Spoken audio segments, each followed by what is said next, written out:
So when I joined, I took up this thing, let us build some ROMs, machine learning-based reduced order models on the CPFD models. So I'm going to cover in this talk, I'm going to show you some of the examples of application models that had already been discussed this afternoon. And so I don't have to go into the great technical description of all those application models. I'm just going to show you some results. And I'm also going to give you a feel at what is possible with machine learning and what is not possible. And we can have a greater discussion offline in the bar in the evening. So let's begin the presentation. Yeah, so what are we building? We are building a couple of ROMs. So MP-PIC has an Eulerian and Lagrangian component, right? So we are building separate reduced order model for Eulerian field and for the Lagrangian field. What we intend to do, we want to do a parameter condition reduced order model. So you want to traverse the whole design space with different parameters, with different operating points. And we want you to be able to generate those results within a minute or maybe in seconds. So that's what the reduced order model is going to do for you. And we want also to have the ability to do interactive engineering layer. So maybe you ran a simulation from 0 to 60 seconds. You want to know what happened at a 37.4 second. And you should be able to do that instantaneously without looking at what happened at 0 second, 0.1. You don't have to go it sequentially. You can just do a direct query at a 37.6 second, and you can get the answer. So we are building those capabilities. And one thing to appreciate, and this is a larger philosophical theme in this talk and what we are developing, is we're not trying to replace CPFD physics solver. We're just providing an acceleration layer, which is built on CPFD validated physics. I mean, that's the whole idea. So don't be under the impression, oh, if these ROMs are there, again, we don't need Barracuda. No, that's not the way it's going to work forward. You're going to have run Barracuda simulations to generate your training data. The machine learning algorithms is going to learn the physics and the numerics from that Barracuda simulations. And then it's going to generate results for untrained operating points. So that's the overall workflow. So why acceleration matters? So Jim was talking in his presentation that there are different ways you can accelerate a CFD solver. One is to have, and this is coming from applied mathematics background, you can have bigger numerical schemes to accelerate your solver. Within the CFD solver, you can have different tuning parameters. You can fix the over-relaxation parameter. You can fix the number of iterations you want to do. So there are ways you can tune up the acceleration. I mean, you can accelerate your simulation. The second way is to just change your hardware. If you're doing CPU, do it in parallel. If you're doing parallel CPU, you can move to GPU, do multiple GPU. So there are already two ways which are possible and are currently done to accelerate your CFD solver. What we are doing is we are providing one more layer. We are doing a machine learning-based workflow, which is going to accelerate your CFD output. And which is why acceleration matters. I mean, you want to explore design space in a very quick time, in a very quick turnaround time. You want to do model calibration. Say you want to tune parameters. Jim was showing you one small example with the drag multiplier. You can do those things with chemistry rate coefficients. And you want to do it very quickly. You don't want to wait for a couple of days before you get your answer correct. You want to get it done in minutes. Digital twins. I think this is a little ambitious at the current state, the way physics solvers work, the way the physical space works, the way the oil and gas equipment works. It's a little far-fetched, but people are talking about digital twin, where you can get a real-time answer in CFD, which can interact with your physical asset. People talk about it, but with the current capabilities, mathematical, computational, I think it's a little out of reach now. I mean, it might take another decade before we get into digital twin space. Turnaround time, like I was talking about. We want to reduce your weeks or days of work within hours, or within minutes, within seconds. But why ML for CFD is hard? And people are naturally very skeptic. I mean, people who are from physics background, or chemistry background, they get totally upset when you tell them, hey, machine learning can replicate your problem, or replicate your solution. I think it comes from a space of insecurity as well, but it also comes from a place of ignorance as well. What machine learning is doing is actually not replacing the physics. It's never going to replace physics. It's just going to learn the physics or try to behave as it's learning physics, and it's going to give you the output that you require. It's just a mathematical approach. Think about your Excel plot. You plot 3 points, you draw it with a line, and you use another point on that curve, right? And just by fitting the line. So it's a similar approach. That's what is going on in machine learning world. I mean, it's a kind of a very sophisticated interpolation. That is what is going on. I mean, people are naturally skeptical whether it's going to conserve mass, momentum, whether it's going to predict out of distribution behavior. Okay, you have your training data. Can you predict out of the training data envelope? Validation burden. I mean, can your machine learning model, is it repeatable? Can you reproduce these results? Will they align with experimental findings?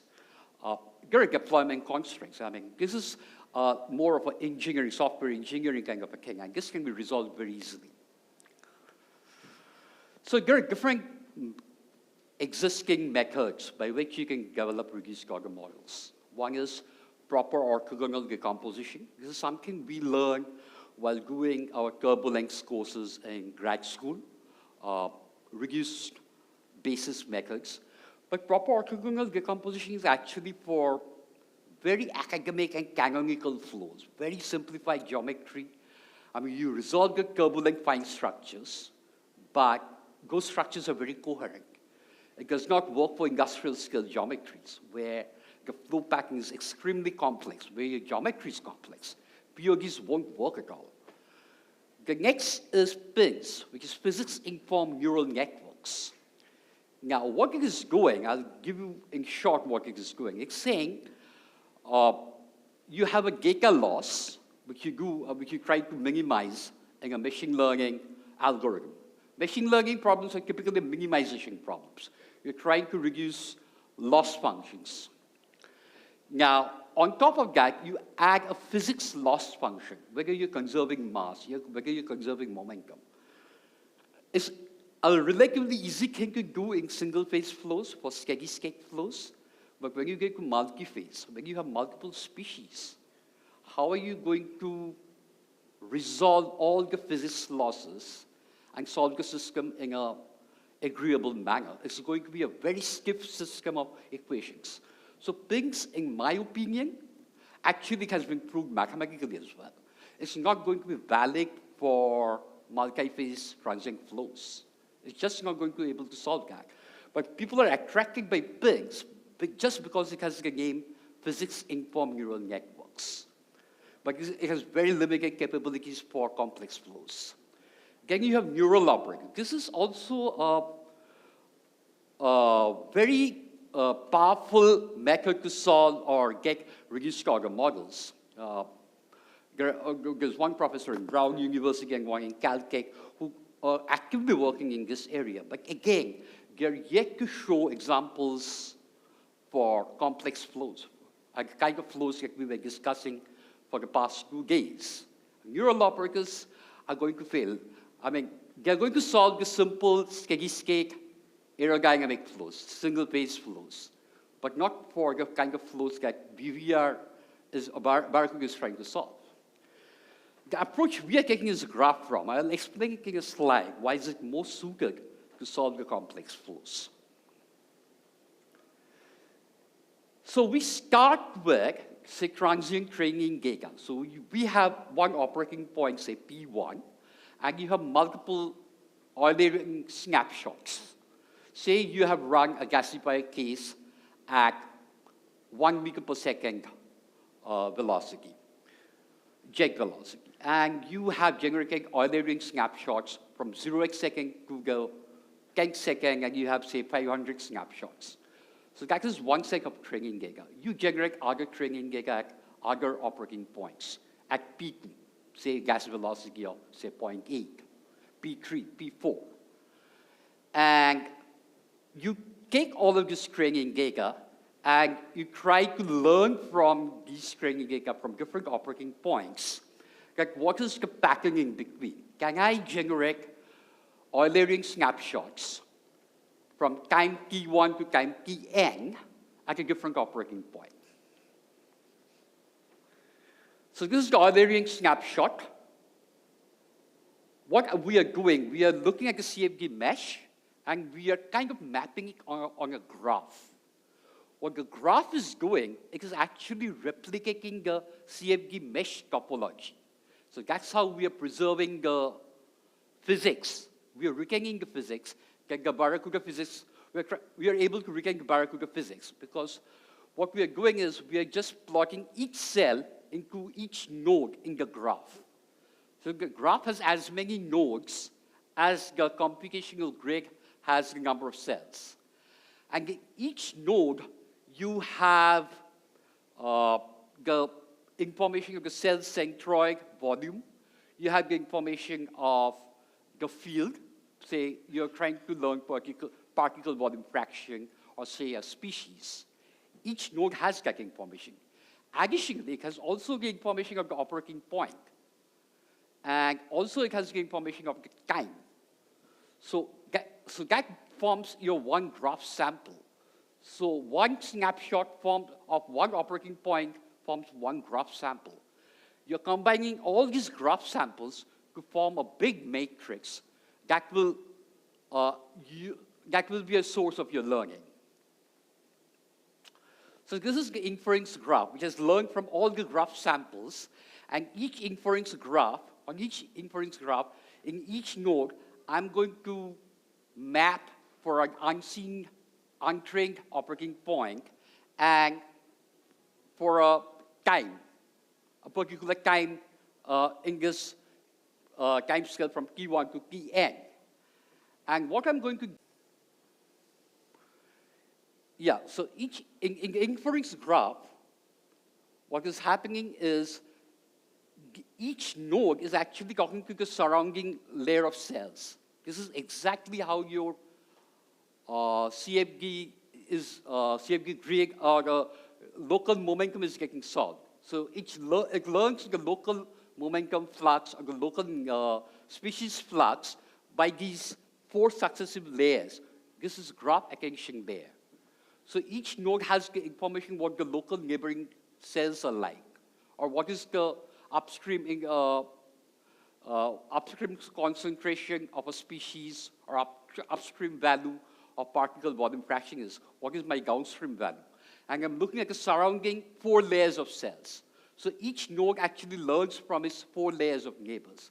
So it's almost representing the CFD way of solving the equations. And then, in the predicted field, I'm actually just putting the unseen operating point and trying to do some kind of interpolation and trying to predict the Eulerian field. So overall, it's a kind of a graph neural network where each node has the information of Eulerian field variable, of an operating point, of a time, and each node is actually talking to the surrounding nodes to understand the local flux, maybe momentum, maybe species, whatever it is, mass, and try to determine the value for an unseen operating point. So that's what a graph neural network is. On top of this, what I have is a Fourier condition time. The way it works is, and this is something I was telling you at the very beginning, a traditional way is to go march time in a sequential manner, T0, T1, T2, T3. But what my model enables is you can directly make a query at an arbitrary time, say t equal to 37.6 seconds. And the reason it is possible, I have represented time as a Fourier series, which has made the time field very rich. And therefore, it is able to retain the solution, or kind of reproduce the solution at an arbitrary time. This is very unique to in the machine learning reduced order model space, because all the rest of the existing models actually use a sequential approach. The problem with the sequential approach is, whatever error you have at T0, it kind of builds up at T1. It kind of builds up more in T2. And the error kind of builds up at the final time step. But with this trained Fourier conditioning, it actually reduces the error in the transient field. So this is something Shashank was talking about, the lab-scale hydraulic fracture. I'll quickly run through it. I mean, he explained it in the diagram, how the hydraulic fracture works, and how the proppant is being injected into this lab channel.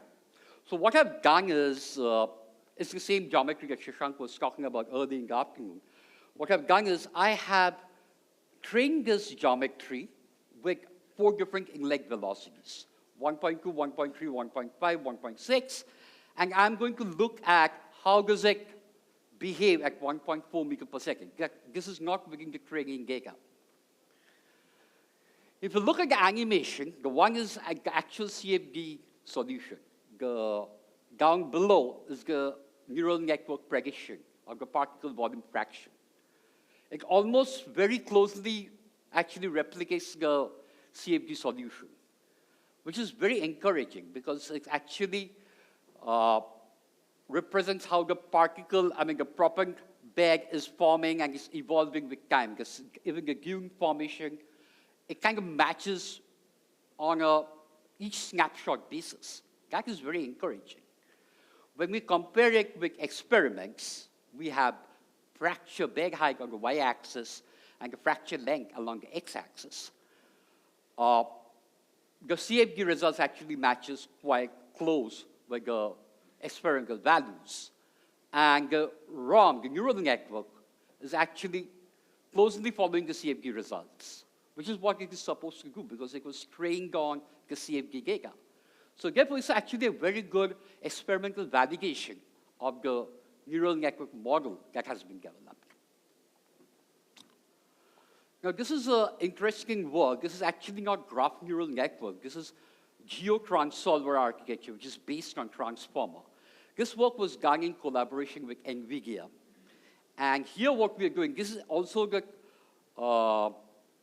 problem that Shashank discussed, where he was looking at proppant transport in multiple fractures with different spacings.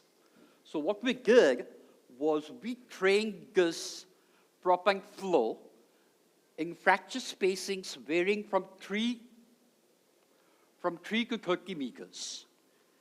And what we asked the model to do, this is an NVIDIA model. This is built in collaboration with NVIDIA. What we asked the model to do is, can you give me the proppant transport profile when the spacing is 10 meters and when the spacing is 18 meters? It returned the results within less than 1 second based upon the training we have done. Now, that is very impressive. I mean, think about in the realm of fluidization field. Say you want to do a geometry optimization of regenerator or FCC for better efficiency. You can do that with this kind of a ROM model where you can swap out different geometries and you can get results within less than 1 second. This is a case which all of you are familiar with, Barracuda. All of you have gone through this tutorial case. So I'm not going to go into great detail, only suffice to say that I have trained this at different velocities, fluidizing air mass flow rates, 0.691, 0.8, 0.9, 1. And I'm going to look at what is the how does the flow look like at 0.85 kg per second? This is not within the training data. This is based, again, on the graph neural network. And when we look at the time average fields, on the top, you have the CFD fields for particle volume fraction, for methane, and for carbon dioxide. And this is the graph neural network, the model, what it has done. And it matches almost, it matches very closely with the CFD results.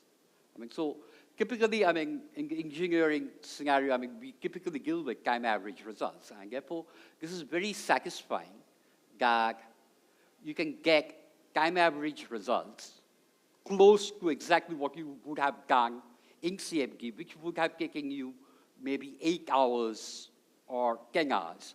But you're getting this result in 10 seconds, actually. And when you look at metrics, error metrics, this is as close as you can get. Correlation values of more than 0.99. So this is the transient. So I have CFD reference versus neural network, CFD reference for carbon methane versus neural network, CFD versus neural network. Not exactly the same. It's very difficult to match transient for unseen operating point, but they're very close. The overall structures are very close. And that is also very encouraging because none of the existing ML models will actually show you results for transients like this. And that too for unseen operating points. And that too for a geometry like this. This is a very asymmetrical geometry. This is not your regular axisymmetrical geometry, which you get to see in many of the example cases, in many of the literature, published literature. So the transient results, when we look at the correlation, it starts initially with a value of 1, then it goes down a little, but it stays almost at a statistically steady value, which is around 0.8.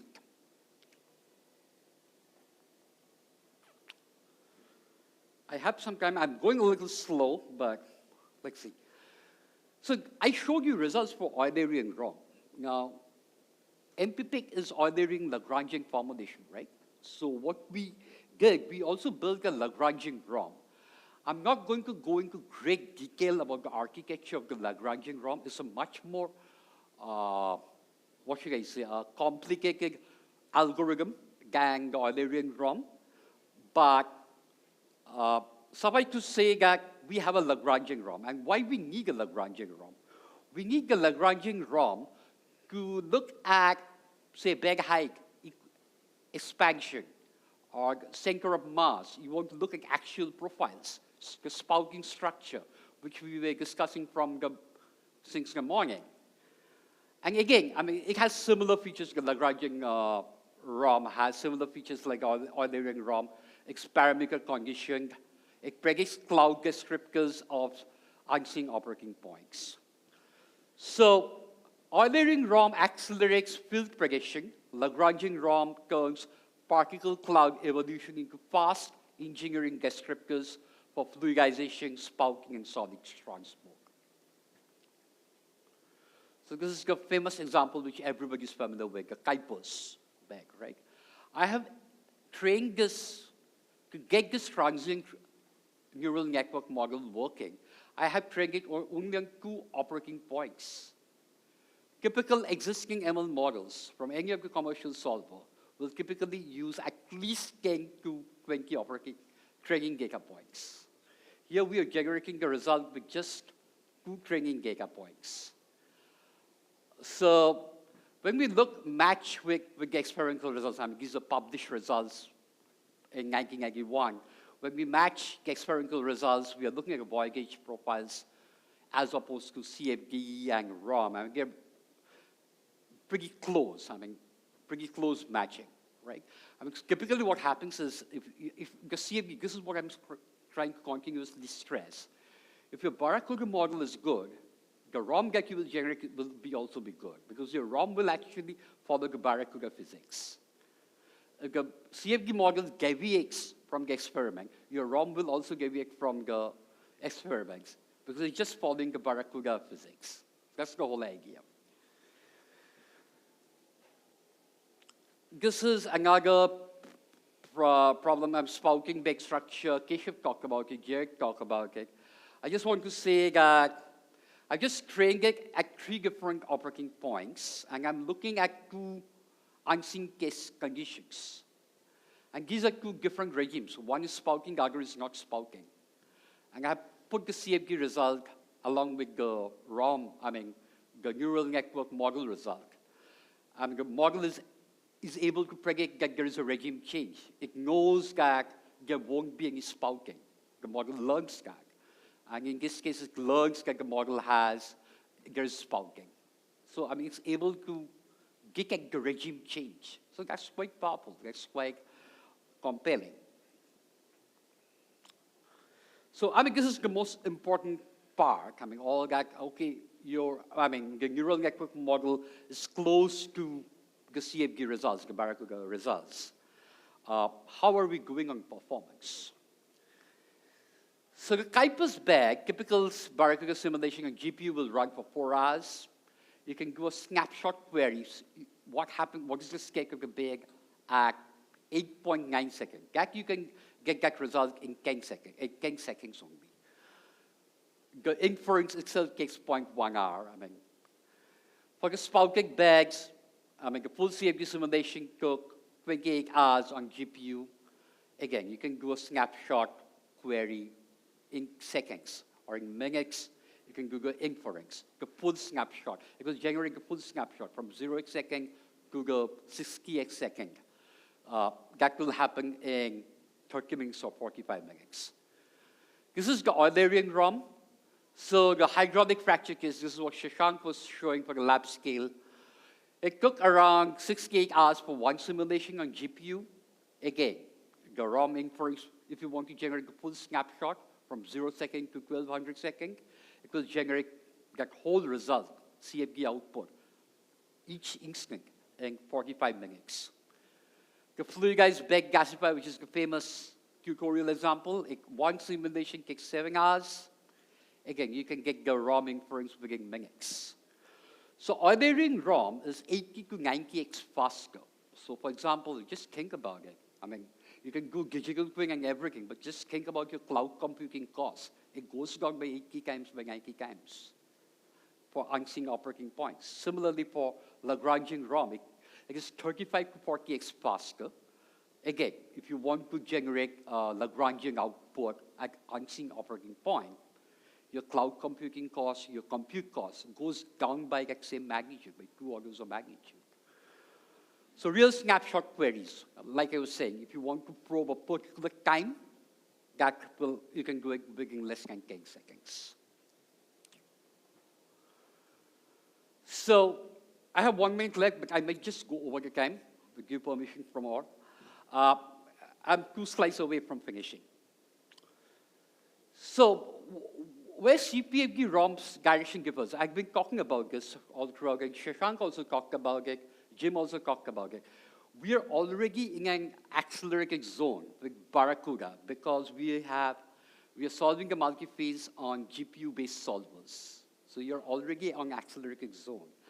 And you can get the training data on GPU-based Barracuda data pipeline very fast. You can generate broad training data sets. Typical common AI CFD, I've been saying, they will give you steady state values. We are showing you transient evolution.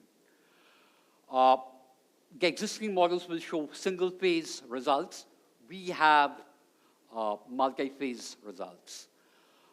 The geometries that they will show are very, they're axisymmetric or very simple geometries. The whole geometry has a symmetry in them. But we are dealing with industrial scale geometries. So this is not generic surrogate model. This is ROM development for industrial phase problems. FCC regenerators, we can do it for all those kind of problems. So what this enables, so we can do rapid parametric exploration. We can use it for digital twin, but I'll be very responsible or will be cautious while promising this. I think anybody who's saying that you can do real-time output is over-promising. It's just not possible to solve infinite degrees of freedom problem within a second. It's just not possible.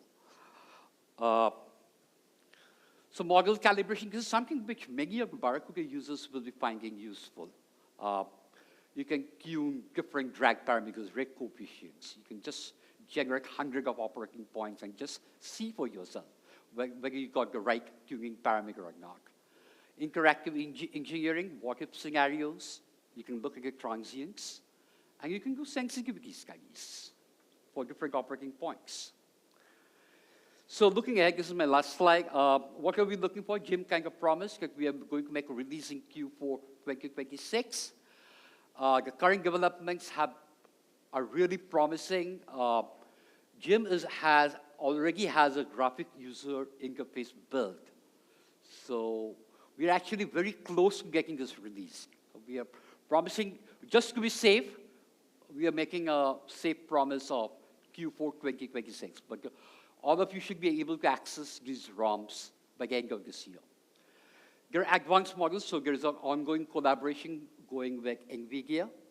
And they have a stack of their own models, transformers, neural operators. MeshCraftNet was actually developed by Google DeepMind, and we are going to incorporate that model within our stack so that it is available for our users. And for more details, you can get in touch with me. We can talk offline in the bar as well. That's all. That's all for my presentation. Thank you. Thank you, Saurav.